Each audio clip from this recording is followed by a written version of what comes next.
Oui, la chanson, effectivement, on lâche rien, est d'actualité. Je pense qu'on l'entendra aujourd'hui dans les rues. Alors, c'était il y a 122 ans, Frédéric. Ouais. Bonjour. Bonjour, Laurent. Comment ça va? Bien, bien. Il s'agit de la Confédération Générale du Travail, la fameuse CGT.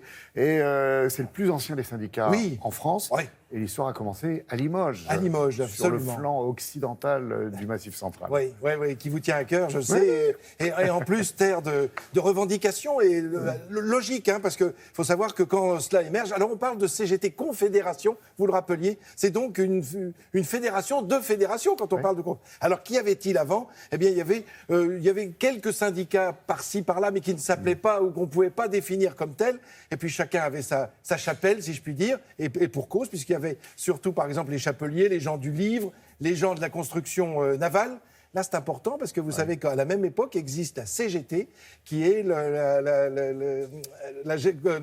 Générale Transatlantique. C'est vous savez, ça, la compagnie. La compagnie, je vais y arriver. Là, Oui, mais on est plusieurs. Oui, on va y arriver. Équipage, Frédéric. Mais alors, finalement, à Limoges, pendant une semaine, on va discuter entre les gens qui s'occupent de bourses du travail. Alors, les bourses du travail, il y en avait une quarantaine en France. C'était des lieux où pouvaient se rassembler les ouvriers qui pouvaient trouver là une entraide et puis surtout essayer de faire part et de faire remonter leurs revendications. Et c'est devenu la maison des syndicats. Exactement, dans les villes, voilà. complètement. Donc du coup, ça va être la confédération de tout ça. Alors, il ne faut pas croire qu'au mois de septembre 1895, d'un seul coup, par un coup de baguette magique, tout ça va devenir la CGT. C'est vrai qu'elle est créée ce jour-là, mais il va falloir encore 5 ou 6 ans pour que tout le monde se mette d'accord. Et en 1901, on va avoir le premier secrétaire général. On va voir son visage.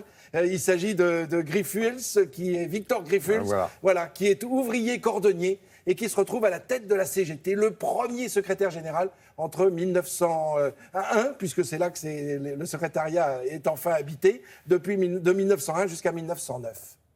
Alors, extraordinaire, cette confédération, parce qu'elle va durer dans le temps. Oui, c'est ça. Alors, avec des secrétaires généraux qui ont des personnalités absolument extraordinaires. On va regarder dans un instant, on va voir les images avec Léon Jouot, un personnage clé de cette histoire et de l'histoire de France. C'est ça qu'il faut rappeler. Alors, nous sommes en 1895, vous le rappeliez, voilà pourquoi nous avons cette photo et non pas une image qui bouge, parce que c'est la grève des mineurs de Carmaux, un grand mouvement syndical, un grand mouvement ouvrier, et tout cela va marquer le temps. Voilà pourquoi 1895 est une année qui marque. Alors, cette Confédération Générale du Travail vient bien après des affres terribles, parce que souvenez-vous, au lendemain de la Révolution, en 1792, eh bien, la loi Le Chapelier interdisait tout rassemblement, tout syndicalisme, si on veut parler avec les mots du XXIe siècle, et il va falloir attendre bien longtemps, notamment la loi Waldeck-Rousseau, où là, on va pouvoir enfin à nouveau se réunir,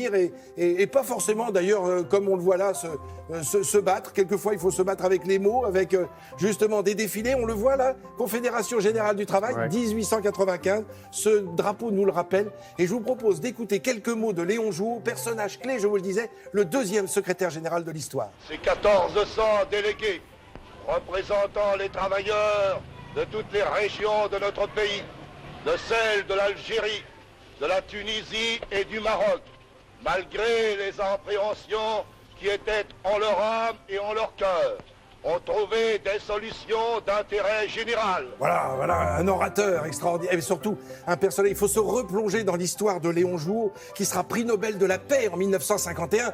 Un homme que l'on vient de voir, là, c'était en 31, c'était au 27e congrès de la CGT.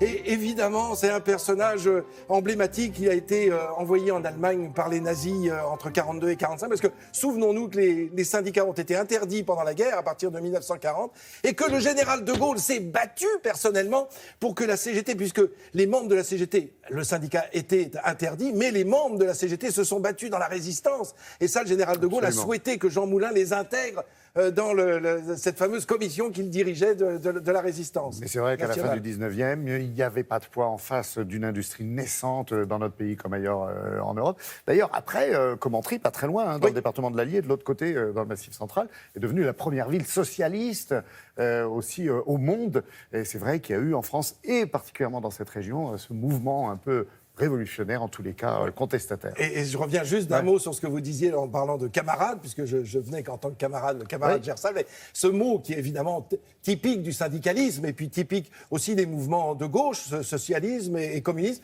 Camarade, ça vient de camarada en italien, qui veut dire copain de chambrée. Donc ça veut bien dire qu'on est soudés, on est liés pour un même combat, pour un même but. Merci Fred.